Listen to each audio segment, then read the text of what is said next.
વાઘોડિયા તાલુકાના જરોદ ગામમાં છેલ્લા 2 દિવસથી એક વિફરેલા વાંદરાના આતંકથી ગામ લોકોમાં ભયનો માહોલ સર્જાયો હતો। આ દરમિયાન ગઈકાલે બપોરે આશરે 1 વાગ્યાના સમયે જરોદ ગામના શેખ ફળિયામાં રહેતી રિયા વિજયકુમાર સોલંકી ઉંમર વર્ષ 8 પર વાંદરાએ હુમલો કર્યો હતો।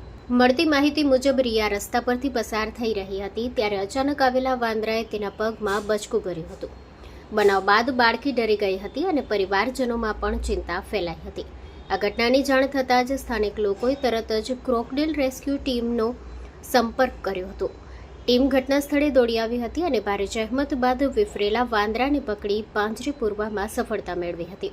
વાંદરાને પાંજરે પૂરાયા બાદ શેખ ફળિયા તેમજ આસપાસના વિસ્તારમાં રહેલા લોકોમાં રાહતનો શ્વાસ જોવા મળ્યો હતો। ગામ લોકોએ જણાવ્યું હતું કે છેલ્લા 2 દિવસથી આ વાંદરો વિસ્તારમાં ફરી રહ્યો હતો અને લોકોને ડરનો માહોલ હતો। Story report by Jignesh Shah, Waghodia. Parmar Alpesh Kumar Budhabhai Parmar, Jarod. કાલ રોજ શેખ ગામમાં વાંદરો હેરાન કરતો તો એક છોકરીને કડ્યો। કાલે વન વિભાગવાળાને જાણ કરી। આજે વન વિભાગવાળા આવ્યા 3 કલાકની મહેનત પછી વાંદરાને પકડી લેવામાં આવ્યો છે।